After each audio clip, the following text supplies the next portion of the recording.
விரைவான கட்டுமானத்திற்கு ரெனகான் ராபிட் வால்.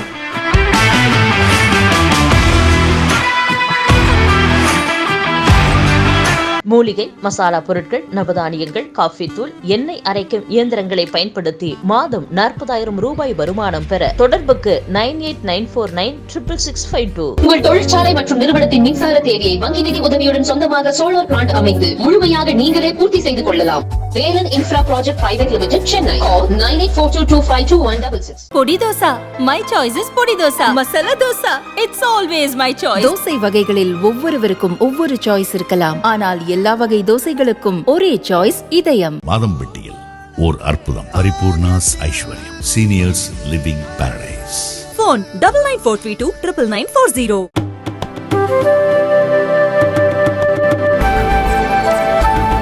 தேசிய ஜனநாயக கூட்டணி அமைச்சரவையை பொறுப்பேற்றுச்சு. அந்த அமைச்சரவை குறித்து உங்களுடைய பார்வை? ஒன்றும் விசேஷம் இல்லை. அது கவனம் பெற்று இது பாருங்கள் எவ்வளோ சூப்பர் விஷயம் அப்படின்னும், இது பாருங்கள் எவ்வளோ மோசமான விஷயம்னு சொல்கிறதுக்கு ஒன்றும் இல்லை. இருந்த நிறைய பேருக்கு வாய்ப்பு கொடுத்துருக்குறாங்க. வெற்றி வாய்ப்பு இழந்தவர்களுக்கு, ஸ்மிருதி இரானி மாதிரிவர்களுக்கு இல்லாத கொடுக்குறாங்க.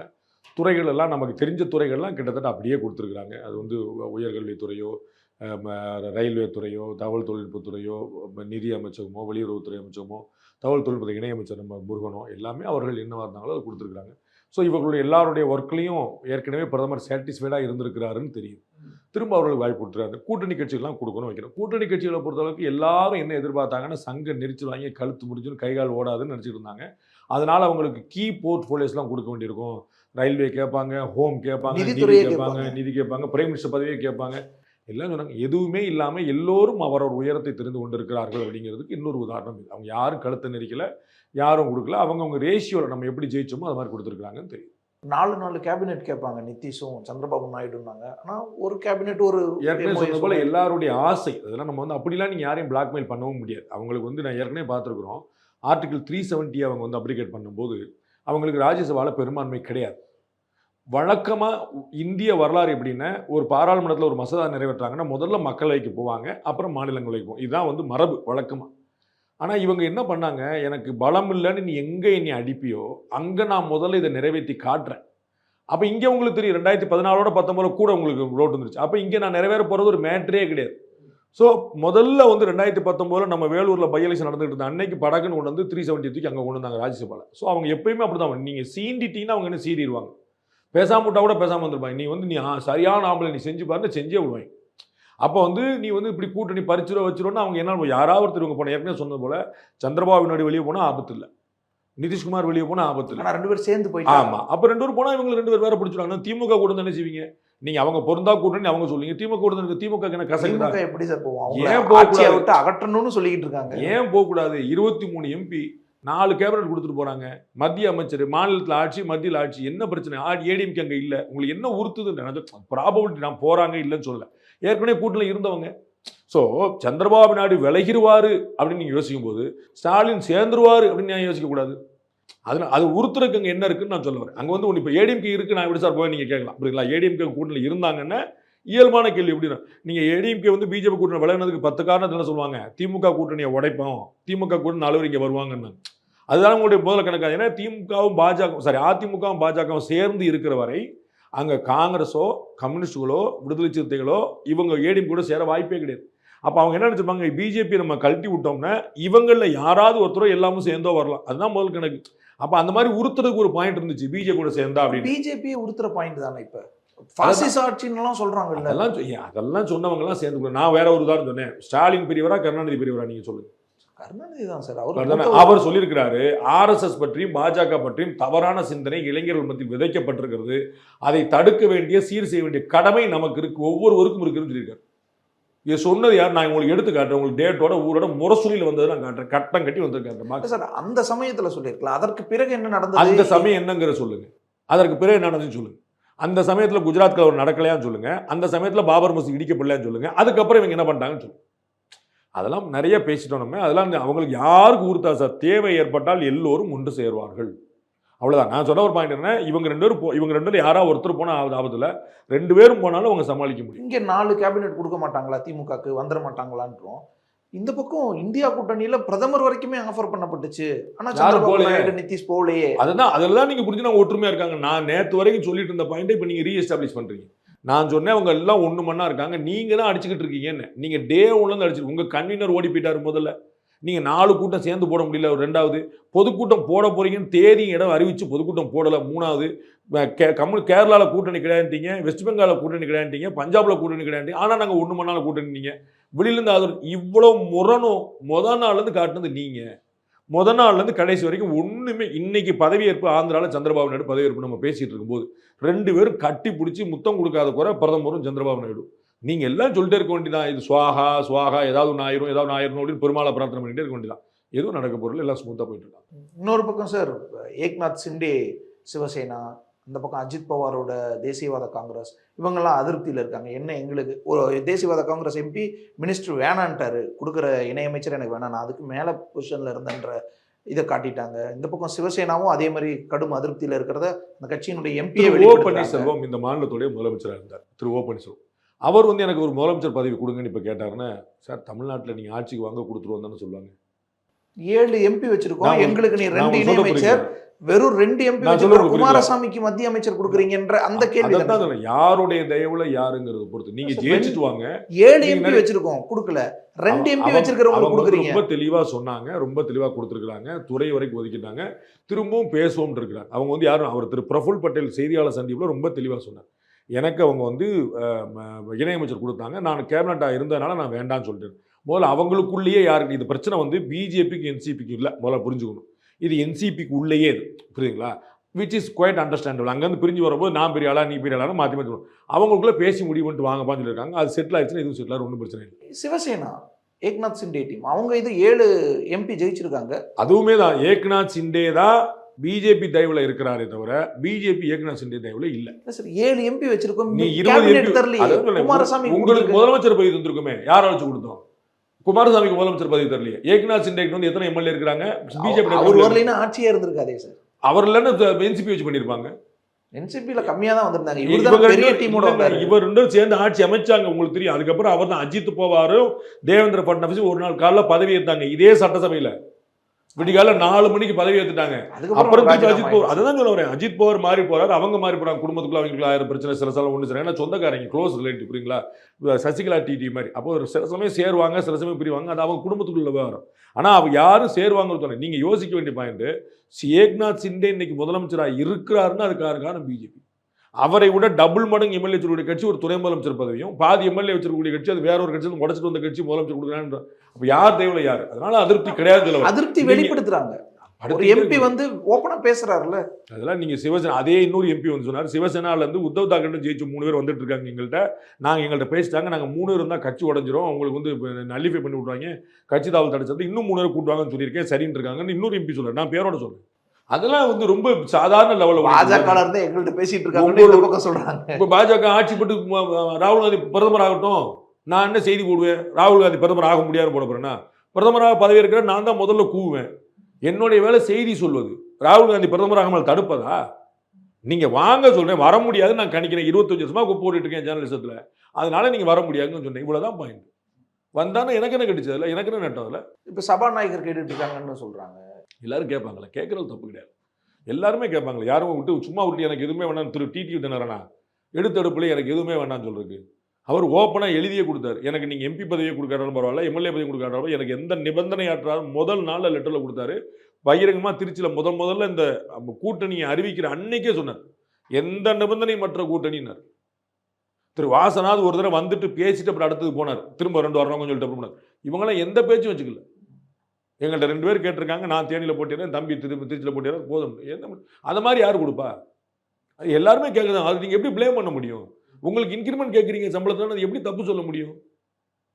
அது எப்படி தப்பு சொல்ல முடியும்? இவ்வளோ கொடுக்குறேன், இவ்வளோ கொடுக்கல, அடுத்த மாதம் கொடுக்குறேன், அவரோட கம்மியாக ஒரு discussion can be happen. But நீங்கள் கேட்குற எப்படி தப்பு சொல்ல முடியும்? இந்த ஆட்சி நிலைக்காது, இது கலைஞ்சிரும்னு இன்னமும் சொல்றாங்களே. அவர்கள் பிரார்த்தனைகள் பலிக்காது. சுப்பிரமணிய சுவாமி சொல்றாரு, அவருடைய பிரார்த்தனை பலிக்காது. சுப்பிரமணிய சுவாமி தானே, சாமி இல்லைல்ல. சுப்பிரமணிய சுவாமி சார் ஏற்கனவே ஆட்சிகளை கலைத்தவர். அப்படிலாம் கிடையாது. பலவீனமான அரசுகள் இருந்தபோது கலைத்தவர். அப்படிலாம் உள்ள பலவீனமான பணத்துக்கு ஆசைப்பட்டவங்க, பலவீனமாக இருந்தவங்க, கொள்கை பிடிப்பு இல்லாதவங்க எல்லாம் செய்யலாம். அதெல்லாம் இங்கே செய்ய முடியாது. இல்ல சார், இதுவுமே பலவீனமான அரசு. அது உங்களுடைய பார்வை, சந்தோஷமா வச்சுக்கோங்க. தமிழ்நாட்டுல தமிழ்நாட்டில் அவரோட பார்வை. நீங்க எவரோட பார்வை வச்சுக்க, 99 எம்எல்ஏ விட தமிழ்நாட்டில் ஒருத்தர் ஆட்சி அமைக்க முடியும். அது பலவீனமான அரசு கிடையாது. உங்களுக்கு கூட்டணியில கூட ஒரு அமைச்சரவை கிடையாது. 118 எம்எல்ஏ இருந்தா தான் இங்க பெரும்பான்மைன்னு பேர். 118 இல்ல, கடைசி வரைக்கும் 5 வருஷம் இல்லாம அந்த 118க்கு டேலிக்கு யார் காரணமா இருந்தாங்களோ அவங்கள கூட்டணியில் சேர்க்காம இருக்கக்கூடிய ஒரு அரசு ஒரு நிலையான அரசா இருக்க முடியும். 5 வருஷம் இருந்துட முடியும். 91ல 96ல 98ல 99ல 2004ல 2009ல இன்னைக்கு பிஜேபி பெற்றக்கூடிய நம்பரை ஒரு ஆட்சியும் பெறல. முதல் கட்சி அவங்க நிலைச்சு ஆட்சியில பண்ணிட முடியும். பிஜேபி மட்டும் உழுது. இது நப்பாசை தவிர வேற என்ன? சுப்பிரமணிய சாமிக்கு என்ன சார் நப்பா சார்? அவருக்கு தனக்கு அமைச்சரவை பதவி கிடைக்கலங்கிற ஒரு வருத்தம் இருக்கு. ஜால்ரா போடுறவங்களுக்கு தான் கொடுக்குறாருன்றாரு. யார் ஜால்ரா போடுறான்னு சொல்லுங்க. சரி, ஜால்ரா போடாதவங்களுக்கு கொடுத்தா நீங்க ஆட்சி எப்படி நடத்துவீங்கன்னு சொல்லுங்க. அப்படியே பேசுவோம். உங்களுடைய சேனல் வச்சுக்கோங்க, இல்லாட்டி ஏன் சேனல் வச்சுக்கோங்க. ஒருத்தர் உள்ள குட்டையை கொடுத்துட்டே இருக்காரு, குடத்தை கொடுத்துட்டே இருக்காரு. அவர் என்ன செய்வீங்க? நீங்க ஜிஎம்மா உட்காந்துக்கன்னு சொல்லுவீங்களா? அப்போ கேட்க மாட்டாங்க. ஓனர் பேச்சை கேட்குறா, ஜிஎம் பேச்சை கேட்குறா, சார் ஆளு கொண்டு சொல்லிங்கன்னு கேட்க மாட்டாங்களா? அப்போ யாரு கொடுப்பாங்க? நீ யோசிங்க. ஒரு ஆட்சி நடத்தும்போது இப்படி கட்சியால் பரவாயில்ல, ஆளுக்கு ஒரு குட்டையை குழப்பிக்கங்க பேசாமல் ஆட்சி எப்படி நடத்த முடியும்? கவர்மெண்ட்ல பிஎம் ஒன்று சொல்றாரு, எக்ஸ்டர்னல் அஃபேர்ஸ் மினிஸ்டர் ஒன்று சொல்றாருன்னு போய் நிற்காதா? பாலஸ்தீன் பிரச்சனையில் என்னென்னா ஜெய்சங்கருக்கு ஒரு நிலைப்பாடு, மோடிக்கு ஒரு நிலைப்பாடு இருக்க முடியுமா? அப்போ குட்டையை குடைச்சல் கொடுத்துருந்தா எப்படி பண்ணுவாங்க? குட்டையை குழப்பினா எப்படி சேர்ப்பாங்க? ஜால்ரா அடிக்கிற போது நீ அப்படி, அதாவது ஒருங்கிணைந்து செயல்படுவது ஜால்ரான்னு தோணுச்சுன்னா வச்சுக்கோங்க, நான் செய்ய முடியும். கட்சியோட அகில இந்திய தலைவர் யாரு? காங்கிரஸ்ல மல்லிகார்ஜுன கார்கே. மேடல ஏன் ராகுல் காந்தி வந்திருக்காரு? மேடல எனக்கு சோனியா காந்திக்கு என்ன வேலை? மேடல பிரியங்கா காந்திக்கு என்ன வேலை? ராகுல் காந்தி கூட மல்லிகார்ஜுன கார்கே வந்தானே சேர்ந்து தானே உட்கார்றாங்க. அவரை கீழே அரைக்கணும்ன்றீங்களா? அகில இந்திய தலைவர் மேடல் உட்கார நான் புரிஞ்சுக்கிறேங்க. இவங்கெல்லாம் யார்? எம்பி தானே. நான் சொல்ல வர பாயிண்ட், எல்லாரும் ஒருங்கிணைந்து செயல்படணும். மல்லிகார்ஜுன கார்கே ராகுல் எப்படி மேடல் உட்காரன்னு கேட்டாருன்னா அவர் பதவி போச்சு. நீங்க சொன்ன மாதிரி மல்லிகார்ஜுன கார்கே எப்படி மேடல் உட்காரலான்னு ராகுல் காந்தி கேட்டாருன்னா அதுவும் போச்சு. அப்போ ஒருங்கிணைந்து செயல்படணும், அவ்வளவுதான். இந்த மாதிரி மாத்தி கேள்வி கேட்கறவங்களுக்கு இங்க இடம் கிடைக்காது. இவ்வளவுதான் பாயிண்ட். அப்ப எல்லாரும் ஒன்னா இருக்கணும். அப்ப அவங்க அடிச்சா நீங்க ஒரு பொம்மை பிரதமர் தலைவர்னு சொல்லிச்சுன்னா ஒத்துக்கிடுவீங்களா? அவர் சொல்லி எல்லாம் ஒண்ணு மண்ணா இருக்காங்கன்னு ஒற்றுமையும்பீங்க. அப்ப இங்க ஒருத்தர் யாரா பண்ணாங்கன்னா அவங்கள சேர்க்கலன்னு சொன்னா அது டெமோக்ரஸி, ஜனநாயகம் எப்படி சேர்ப்பாங்க? Who will do that? Modi மறுபடியும் பிரதமர் ஆகக்கூடாதுன்னாரு. எதுக்குன்னு சொல்லுங்க. அவன் ஆகக்கூடாதுதான் எல்லாருமே சொன்னாங்க. எதிர்கட்சிகள் பூரா யாராவது மம்தா பானர்ஜி பாஜகக்குள்ள இருந்தே இவர் சொல்லிட்டு போட்டுங்க. என்ன கேட்டுச்சுங்க? சொல்லிட்டு போட்டுங்க. என்ன கேட்டுச்சு? எதுக்குன்னு சொல்லுங்க. நம்ம அவர் என்ன சொல்லுச்சு? அவர் என்ன கருத்து சொல்லி நான் சொல்ல முடியும்? அவர் எவ்வளவு உயரத்துல இருக்காரு, நான் எங்க இருக்கேன்? அவருடைய ஞானத்துடைய அளவுல, அரசியல் அறிவு அளவுல 1000ல் 1 பங்கு நான் இருக்க மாட்டேன். நான் எதுக்கு ஒவ்வொருத்தருக்கும் ஒப்பீனியன் இருக்கும். அவருக்கு இருக்க ஒப்பீனியன் இப்படி மாற்றி சொல்லணும்னு அவர் இப்படி மாற்றி சொல்லணும், நான் எப்படி சொல்லுவேன்? அடுத்த மார்ச்சுக்குள்ள தேர்தல் மறுபடியும் வந்துடும், பொது தேர்தல். எனக்கு தெரிஞ்சு இல்லை. எனக்கு தெரிஞ்சு இல்லை. நடந்தா நமக்கு தெரியும். நடந்துச்சா நடந்துன்னு சொல்லுவோம். நம்ம என்ன இப்போ 2026 யார் ஆட்சி வைங்கன்னு கேட்டீங்கன்னா, இந்த நிலைமை இப்படி தொடர்ந்தா திமுக ஆட்சிக்கு வரும்னு நான் சொல்லுவேன். அதான் அட்வான்டேஜ் டிஎம்கே அப்படின்னு நான் சொல்லுவேன். இந்த ஒரு விஜய் ஏடிஎம்கே கூட்டணி வச்சுட்டாருன்னா அப்படி கேட்டீங்கன்னா அது வேற ஒரு பதில் சொல்லணும். புரியுதுங்களா? அப்ப நீங்க என்ன நடக்கும்னு எதுவுமே இல்லாம ஒரு ஆர்வம் சொல்ற மாதிரி ஜோசி சொல்ல 2021 மார்ச் சந்திரன் 8ஆம் இடத்துக்கு போகும்போது சுக்கிரன் 7ஆம் இடத்துக்கு வர முடியும்னா எனக்கு அது சம்பந்தமே கிடையாது, தெரியவே தெரியாது. நீங்க அமித்ஷா தனி கட்சி ஆரம்பிச்சா என்ன ஆகும் கேளுங்க, நான் பதில் சொல்லுவேன். புரியுங்களா உங்களுக்கு? அதாவது ஒண்ணு நடந்தா என்ன ஆகும்னா அது ஒண்ணுமே இல்லாம அங்க கீழே விழுந்துரும்ல அப்படின்னா அது சுப்பிரமணிய சாமி இப்படி சொன்னார்னா அது அவருடைய கருத்து. அதுக்கு எந்த பாசிபிலிட்டி இப்ப இல்ல. அது என்ன கணக்குன்னு எனக்கு தெரியாது. நான் சொன்னேன் ஏதாவது நடந்தா நம்ம சொல்லாங்க. எதுவுமே நடக்காம நீங்க சொன்னா அவர் கணக்கு அவர் பெரிய ஞானி கரெக்டா இருக்கும் தெரியல. காங்கிரஸ் ஆட்சி அமைக்க விட்டுருக்கணும், எதிர்கட்சிகள் ஆட்சி அமைக்க விட்டுருக்கணும். அது நீடிச்சிருக்காது, கலைஞ்சிருக்கும், அது சரியா இருந்திருக்கும்.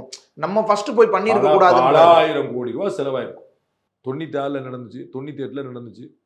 13 நாள் கவர்மெண்ட் வாஜ்பாய்க்கு, 13 மாச கவர்மெண்ட் வாஜ்பாய்க்கு, சந்திரசேகர் பிரதமர், தேவகவுடா பிரதமர், ஐக்கிய குஜரால் பிரதமர், விபி சிங் யார் 5 வருஷம் இருந்தா? காங்கிரஸ் கட்சி இந்த கூத்தெல்லாம் பண்ணுச்சு. அதனால என்ன நடந்துச்சு? 96ல் ஒரு எலெக்ஷனு, 98ல் ஒரு எலெக்ஷனு, 99ல் ஒரு எலெக்ஷனு. மக்களவை தேர்தல் வருஷம் நடத்தினா என்ன சார் ஆகும்? நாடு நமக்கெல்லாம் நல்ல கண்டென்ட் கிடைக்கும், சூப்பராக இருக்கும். நாடு என்ன ஆகும்?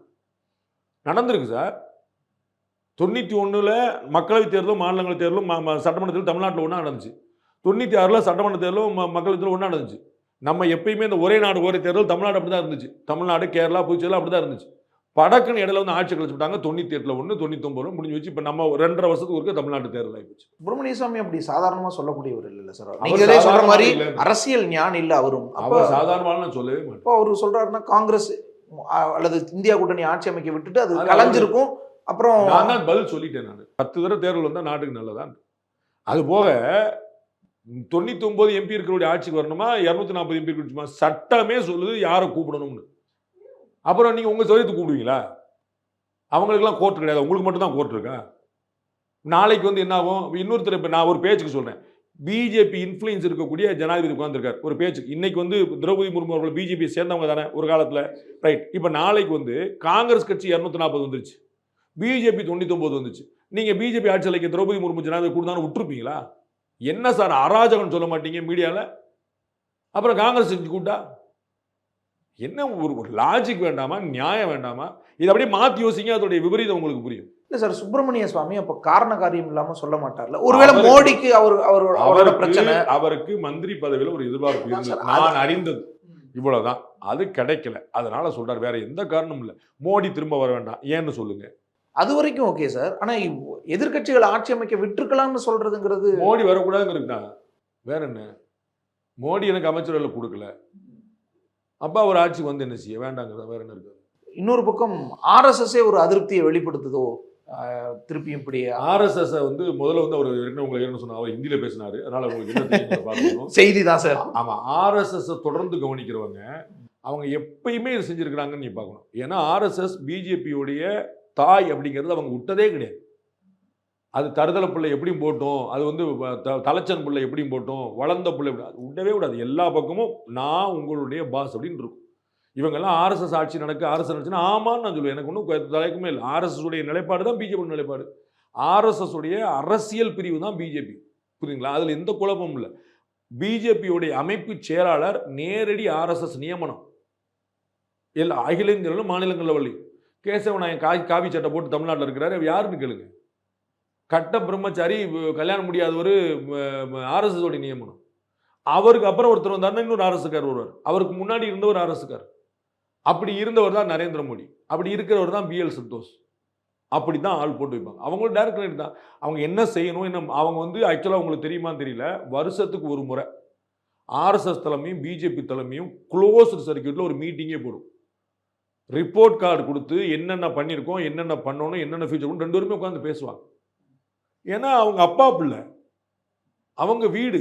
நான் என்ன போன வாரம் என்ன பண்ணேன், இந்த வாரம் என்ன பண்ணேன், அப்பா பிள்ளை சொல்லுவாங்க. வீட்டில் பெரியவங்கள்ட்ட கேட்டுக்கிடுவாங்க, வீட்டில் பெரியவங்க சொல்லுவாங்க. அது எப்பயுமே செஞ்சிருக்கு, நேரடியாக செஞ்சிருக்கு, மறைமுகமாக செஞ்சிருக்கு, ஆஃப் த ரெக்கார்டு சொல்லி. எப்பயும் ஒரு விஷயம் பாருங்க, இந்த சீட்டு குறைஞ்சிருச்சா கூடிருச்சா இப்படின்னு ஒரு சர்ச்சை வந்ததுலேருந்து இப்போ பதவி ஏற்று இன்னைக்கு வரைக்கும் வச்சுக்கோங்க.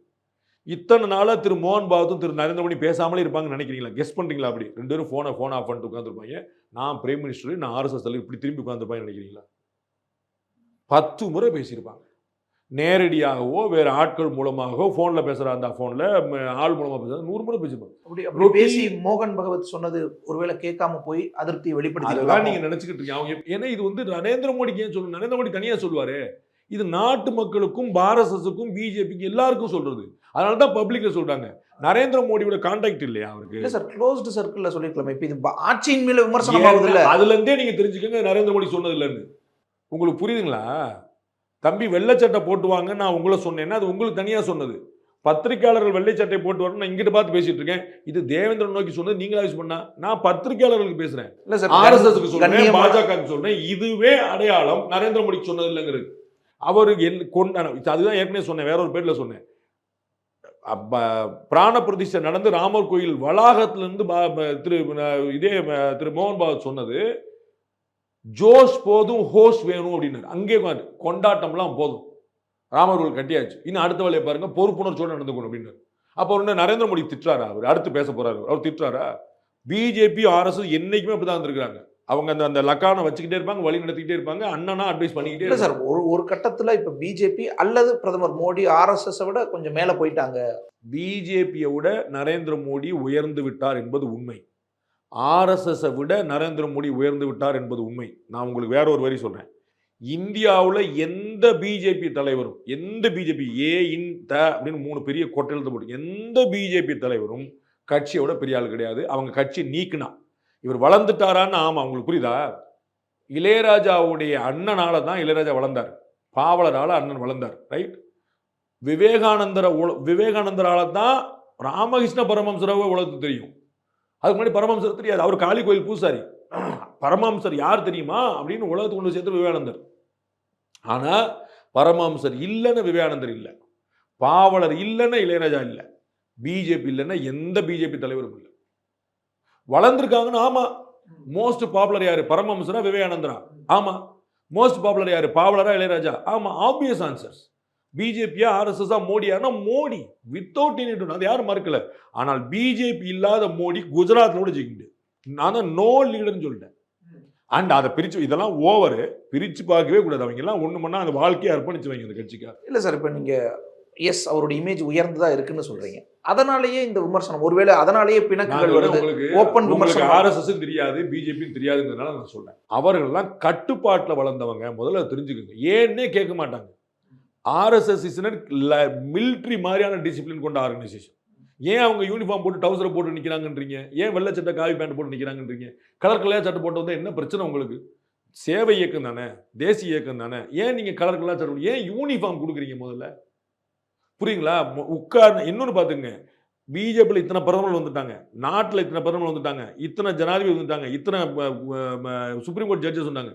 ஆர்எஸ்எஸ்ல எத்தனை தலைவர் வந்திருக்காங்க பாருங்க, மொத்தம் 7 பேர் தான் இருப்பாங்க.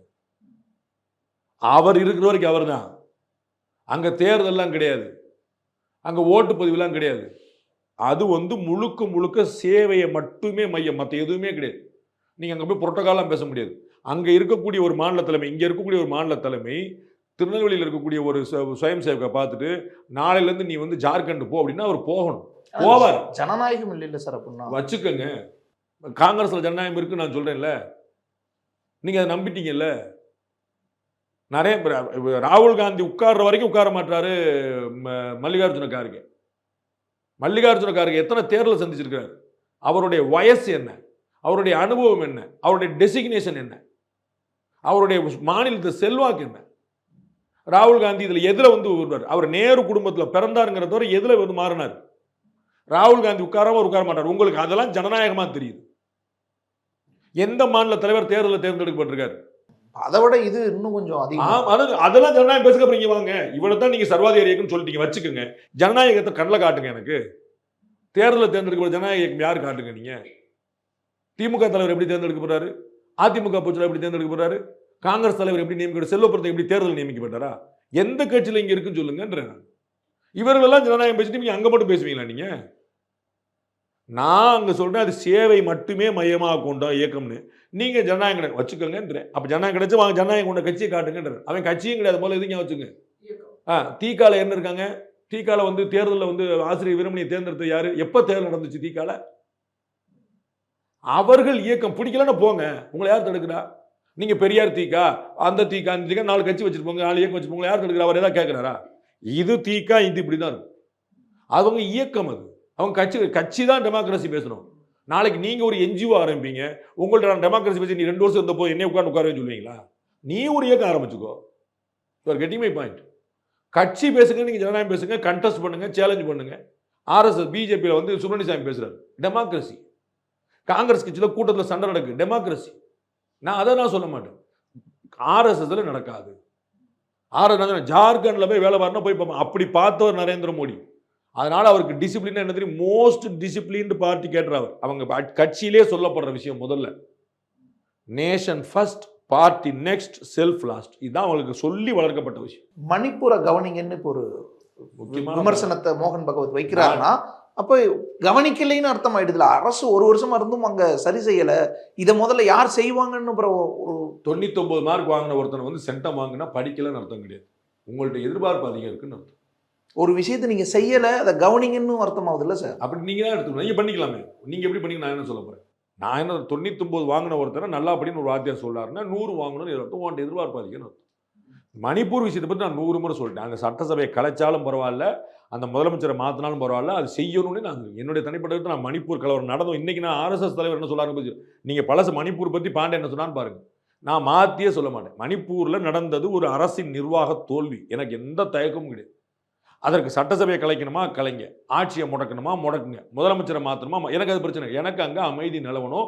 அங்கே அமைதி நிலவாமல் வருஷக்கணக்காக இருக்கிறது ஏற்க முடியாது. இது வருஷத்துக்கு முன்னாடியே நான் சொல்லிட்டேன்.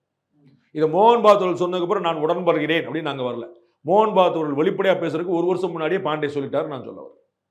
அதில் எனக்கு ஒன்றும் குழப்பம் இல்லை. கண்ணியமான ஒரு பிரச்சாரம் வேணும், ஒரு சமமான ஒரு ஃபீல்டு வேணும், போட்டி வேணும் அப்படிங்கிற விஷயங்கள் ஏற்கனவே எதிர்க்கட்சிகள் அப்படி இல்லைன்னு சொல்லிட்டு இருந்தாங்க. தேர்தல் சமமாக நடக்கல, பிரச்சாரத்தில் நான் 15 தடவை சொன்னேன், 16வது சொன்னேன். இது பிஜேபி செய்யலைங்கிற விஷயம் கிடையாது. ஒரு ஆர்எஸ்எஸ் வந்து ஒரு தாயா, தகப்பனா, அண்ணனா ஆர்எஸ்எஸ் தொண்டர்களுக்கும் பாஜக கட்சியினருக்கும் எல்லோருக்கும் சொல்கிற விஷயம் நிறைய. நான் பாருங்க, இன்னைக்கு அண்ணாமலை வந்து நிற்கிறார், இன்னைக்கு தமிழிசை வந்து நிற்கிறாங்க, பல பேர் வந்து. இவங்கெல்லாம் யாரும் பிஜேபியிலேருந்து வளர்ந்தவங்க இல்லை, இவங்கெல்லாம் யாரும் சங்கத்திலேருந்து வளர்ந்தவங்க இல்லை. ஆனால் இப்போ நம்மளை சேர்க்காம இருக்க முடியுமா? இவர் வளர்ந்தால்தான் கட்சியை வளர்ந்துருக்கு, ரைட்? அப்போ நிறைய பேர் உள்ள வருவாங்க. அப்போ அவங்களுக்கு வந்து சொல்லிக்கிட்டே இருக்கிறாங்க. உங்களுக்கு தெரியுமா தெரியல, பிஜேபியில் நிர்வாகிகளாக இருக்கக்கூடிய பலருக்கு வந்து ஆர்எஸ்எஸ் கேம்ப்ல பயிற்சி கொடுப்பாங்க. I don't know whether you are அவர். பிஜேபியில் உள்ள நிர்வாகிகளுக்கு ஆர்எஸ்எஸ் பயிற்சி முகாம்ல கொடுப்பாங்க. இங்கே இது என்ன இயக்கம்? எதனால நாங்கள் பிஜேபி நீங்க இன்னைக்கு பிஜேபி வந்திருக்கீங்க, we welcome you. But what is BJP, why BJP, what we do here அப்படின்னா உங்களுக்கு 10-15 நாள் கேம்ப் இருக்கும். எதையுமே இல்லாமல் காலையில் சாயந்தரம் வெறும் வகுப்பு கிளாஸ் எடுப்பாங்க. உலகத்துல எங்கேயும் கிடையாது, உலகத்துல எங்கேயும் கிடையாது. உட்கார்ந்து மண்டை நிறைய உட்காருவாங்க. ஷியாமா பிரசாத் முகர்ஜி, கோல்வர்கர், காஷ்மீர் பிரச்சனை, திரங்கா யாத்ரான்னு என்னமோ, அகண்ட பாரதம், அவர் என்னென்னமோ சொல்லிட்டு இருப்பாங்க. இதெல்லாம் என்ன, இது உட்காந்து நீங்க மண்டை காஞ்சிரும் உங்களுக்கு. எல்லா பிஜேபி நிர்வாகிகள்கிட்ட போய் கேளுங்க, எல்லாருக்கும் அந்த பயிற்சி உண்டு.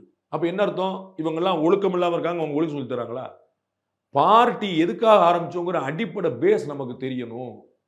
அப்பதான் ஐடியாலஜிக்கல் பிடிப்பு இருக்கும், அப்பதான் கட்சி நமக்கு நோக்கம் என்னங்கிறது தெளிவா இருக்கணும். இதை அவர்கள் சொல்லி பிஜேபி பார்ட்டி வித் டிஃபரன்ஸ் இதில் தான் சொல்றாங்க. இப்போ இந்த சிக்கல் வராதா சார்? பிஜேபி ஆர்எஸ்எஸ் விட ஒருத்தரோட இமேஜ் மேல வருதுன்னா, இல்ல ஆர்எஸ்எஸ் பிஜேபியோட இமேஜ் தான் மேல இருக்கணும் அப்படின்ற ஒரு அதிருப்தி உள்ள வராதா? முதல்ல ஆர்எஸ்எஸ் பொறாமை கொண்ட இயக்கமே கிடையாது. திருமாவளவனும் அவர் மட்டும்தான் சாட்சி. ஆர்எஸ்எஸ் எப்படி இயக்கம்னு திருமாவளவன் அவர்கள் பேசினதை நீங்க எடுத்து பார்க்கணும். ஆர்எஸ்எஸ் எப்படிப்பட்ட இயக்கம் திருமாவளவன் பேசினது. அதை மாதிரி தியாகம் பண்றவங்க, அதை மாதிரி குடும்பம் குட்டி விட்டுருந்தவங்க, அதை மாதிரி வந்து வாழ்க்கையை அர்ப்பணிச்சவங்க, என்னைக்காவது ஒரு ஆர்எஸ்எஸ் உடைய மாவட்ட செயலர் யாருன்னு யாருக்காவது தெரியுமா? இது அவர் எழுப்பின கேள்வி. நான் சொல்ற வார்த்தை ஒண்ணு கூட இல்லை, நான் சொல்றேன் இன்னும் 2 வரி சேர்த்து சொல்லு. என் ஆர்எஸ்எஸ் உடைய மாவட்ட தலைவர் யாரும் உலகத்தில் யாருக்காவது தெரியுமா? ஆர்எஸ் உடைய மாநில தலைவர் யாருன்னு யாருக்காவது தெரியுமா? மற்ற நிர்வாகிகள் பத்தி பேச்சே இல்லை. நான் மாவட்ட தலைவர், மாநில நிர்வாகியுமே தெரியாது. அப்படி தங்களை ஒடுக்கி கொண்டு, புரியுங்களா? இன்னைக்கு ஆர்எஸ்எஸ் ஒரு செல்வாக்கு பெற்ற இயக்கம். ஒருத்தர் வந்து நான் தான் ஆர்எஸ்எஸ் மாநில தலைவர்னு எந்திரிச்சு வெளியே போன்னு சொல்லுவீங்களா? அப்படியா சார், வாங்கன்னு சொல்லுவீங்க. ஏன்னா அந்த இயக்கம் எப்படிப்பட்ட வீச்சு கொண்டதுன்னு உங்களுக்கு தெரியும். அப்படி யாரா வந்து பார்த்துருக்கீங்களா? வெளியே தெரிஞ்சு பார்த்துருக்கீங்களா? அவர்கள் வந்து தங்களை முன்னிறுத்துறதே கிடையாது. இதை சொன்னது திருமாவளவன். மேடையில் பேசும்போது பின்னாடி 15 பேர் நின்று பார்த்துருக்கீங்களான்னு கேட்கிறார் இந்த கேள்வியை. ஆர்எஸ்எஸ் தலைவர் மேடையில் பேசுறாரு, 58 பேர் ஆர்எஸ்எஸ் தொண்டர்கள் முண்டி அடிச்சு பார்த்துருக்கீங்களான்னு கேட்கிறாரு. அவர் பின்னாடி நிக்கிறீங்களேங்கிறது தான் சொல்றாரு அவர். அப்படி எங்கேயுமே முன்னிறுத்தாத, பேட்டி கொடுக்க ஆசைப்படாது. எங்கேயா நீங்க பேட்டி பார்த்துருக்கீங்களா? ஏன் அவங்க எல்லாம் இயக்கம் கிடையாதா? நூற்றாண்டு கண்ட இயக்கம், அவங்களே முன்னிலைப்படுத்த கூடாது. இந்த பொறாமை பிடித்தவர்கள், ஆர்எஸ்எஸ் பற்றி தெரியாதவர்கள் எப்பயுமே சொல்லுவாங்க, வாஜ்பாய் பெருசாயிட்டாரு, வாஜ்பாய்க்கும் அத்வானிக்கும் சண்டை, நரேந்திர மோடிக்கும் அமித்ஷாக்கும் சண்டை, நரேந்திர மோடிக்கும் அமித்ஷாக்கும் யோகி ஆதித்யநாத்துக்கும் சண்டை. இதை ட்ரை பண்ணிக்கிட்டே இருப்பாங்க. பொறாமைன்னு இல்லை சார், இது இயக்கம் பெருசா இருக்கணும், இயக்கத்தினுடைய கொள்கைகள் முன்னு இருக்கணும். ஒரு தனி நபரை விட இயக்கம் தான் பெருசா இருக்கணும். தனிநபர் வளர்ந்து இயக்கத்துக்கு மீறி என்ன செஞ்சிருக்காரு? 370 யாருடைய கொள்கை? அகண்ட பாரதம் யாருடைய கொள்கை? யூனிஃபார்ம் சிவில் கோட் யாருடைய கொள்கை? ராமருடைய கோயில் யாருடைய கொள்கை? இமேஜ் இயக்கத்தை விட பெருசா போகுது இல்ல? பெருசாது சிறுசாது. என் வேலை என்ன? நீங்க இருக்கீங்க சார், உங்க புள்ள வந்து 100க்கு 100 வாங்குறாரு, உங்க பேச்சை கேட்க மாட்டாருன்னா கூட நீங்க பேசாம இருப்பீங்க. வீட்டுக்கு கரெக்டா வந்துடுறாரு, அம்மா பேச்சை கேட்கிறாரு, தம்பி உங்க பேச்சை உங்க அம்மா உங்க ஒய்ஃப் சண்டைக்கு வந்துருவாங்க. ஏங்க அவனை சும்மா நோண்டிட்டு இருக்கீங்க? ஏன்னா அவர் எல்லாத்தையும் கரெக்டா செய்யறாரு. உங்க பேச்சுக்கு நான் அடங்கலங்கிறதே போல, அப்படி அடங்கலனே ஒரு உங்க பேச்சை உங்க பையன் கேட்கல. ஒரு பாயிண்ட். நல்ல மார்க் வாங்குறான், ஒழுங்கா படிக்கிறான், எந்த கெட்ட பழக்கம் கிடையாது, டயத்துக்கு வீட்டுக்கு வந்துடுறான், சாப்பிட்றான், தூங்குறான், தங்கச்சி சப்போர்ட், அம்மா சப்போர்ட். நீங்க என்ன செய்யுங்க? வாய் மூடிட்டு தான் இருந்தாலும் நீங்க தம்பிகள்லாம் அவரை பின்பற்ற ஆரம்பிச்சிருவாங்க. நம்ம பேச்சு அவங்களுக்கு கேட்க மாட்டாங்க. படிக்கிறான், உங்களுக்கே பயன் கிடைச்சிடும். அவன் படி, நீ நான் அதுதான் சொல்லுவேன், எல்லா தகப்பனும் சொல்லுவாங்க, நீ படி ஊர் சுத்து. என் கூட பிறந்த அண்ணனுக்கு ஹீஸ் நோ மோர், அந்த ஒரு அண்ணன் அவன் வந்து படிக்கவே மாட்டான். ஸ்கூல்ல வந்து அது படிக்கவே மாட்டான். மார்க் தெளிவா வாங்கிடுவான். ஏன்னா அவனுக்கு ஒரு கெப்பாசிட்டி ஆண்டு என்ன கொடுத்துருந்தான், கிளாஸ்லேயே அவன் கவனிச்சிருவான். அதனால வீட்டுக்கு வந்து படிக்கிறங்கிற வீட்டுக்கு வந்து படிக்கவே மாட்டான், வீட்டுக்கு வந்து ஊர் தான் சுற்றிட்டு இருப்பான். ஆனால் கிளாஸில் அப்சர்வ் பண்ணால் அப்படியே மணிமணியாக எழுதிடுவான், அப்படியே பூரா மார்க் வாங்கிடுவான். நான் என்ன காப்பி பண்ணுறேன் அவன்கிட்ட வந்து, அவன் வீட்டில் படிக்க மாட்டான், நானும் வீட்டில் படிக்க மாட்டேன். அவனுக்கு இருக்கிற கூறு எனக்கு இருக்கணும்ல, எனக்கு இல்லை. அவன் வாங்கின மார்க்கு நான் வாங்கலை, இவ்வளோதான் பாயிண்ட். அவங்க பர்பஸ் சால்வ் ஆகும்போது யார் கோச்சுக்கிட்ட போகிறா? ஆனால் இயக்கம்ங்கிறது நீங்கள் சொன்ன மாதிரி நூற்றாண்டு கண்ட இயக்கம், அப்போ அது இன்னும் நூற்றாண்டு காணணும். ஆனால் தனிநபர்கள் இமேஜ் அதை விட பெருசாக இருக்கிறது அதனுடைய வீச்சுக்கு யாருமே கவலைப்படலை, நீங்களும் கவலைப்படாது, யாருமே கவலைப்படலை. அவங்க வந்து இதை மாதிரி நான் சொன்ன போல இந்த முயற்சி அமித்ஷாட்ட நடந்துச்சு, அத்வானிகிட்ட நடந்துச்சு. அத்வானி ஆச்சரியமாக ஒரு விஷயம் சொல்றாரு, உங்களுக்கு அந்த ஒரு வரியோட இந்த பாயிண்ட்ல முடிக்கிறேன். உன்னை அவர் இருக்கும் போதே நரேந்திர மோடியை பிரைம் மினிஸ்டர் ஆகணும்னு பேச்சு வருது, இன்னுமே அவர் நல்லா இருக்கிறார். அதாவது அவர் இந்த பிரைம் மினிஸ்டருடைய ரேஸில் இருக்கும் போதே நரேந்திர மோடி பிரைம் மினிஸ்டர் ஆகணும்னு பேச்சு வருது. 2012-13 வாக்கில் அவர் 3வது முறையாக 2013 குஜராத் முதலமைச்சர் ஆன பிறகு இந்த பேச்சு அவர் பேர் அங்கே அடிபட ஆரம்பிக்குது. அப்போ அவர்கிட்ட கேட்குறாங்க, இப்போ இதே பொறாம பிடிச்ச கேள்விதான். இப்போ நீ இருக்கும்போது இன்னொருத்தர் சொல்றாங்க என்னப்பா அவங்க வச்சு. அப்போ அவர் தான் அழகா சொல்றார், இந்தியா தான், இந்த நாடு தான் அப்படிப்பட்ட நாடு. உன்னை விட உன் புள்ள கெட்டிக்காரன்னு சொன்னா தகப்பன் பெருமை அடைவான். உன்னை விட உன் புள்ள கெட்டிக்காரன்னு சொன்னா அவுரங்கசீப்பு தான் வந்து அப்பனை கொள்ளுவான். வரலாறு. அவன் அப்பனை கொண்டிருக்கான், அண்ணனை கொண்டிருக்கான், அவன் நம்மளோட பெரிய ஆள் ஆயிடுவாங்க, அவன் கடைசி பையன். இந்தியாவில் அப்படி கிடையாது. அப்பாட்ட போய் உங்க புள்ள பயங்கரங்க அப்படின்னா யார் பிள்ளை அப்படின்னு சந்தோஷப்படுவார். என்னது அவனா பெரிய ஆள் சொல்ற அப்படின்னு சொல்லி சண்டைக்கு போக மாட்டார். அதனால ஆர்எஸ்எஸ் விட பிஜேபி பெரிய ஆளானா, பிஜேபியோட மோடி பெரிய ஆளானா எல்லாரும் சந்தோஷப்படுவாங்க. தலைவன் பெரிய ஆளாக நம்ம வேலை நல்லபடியாக நடக்கும்.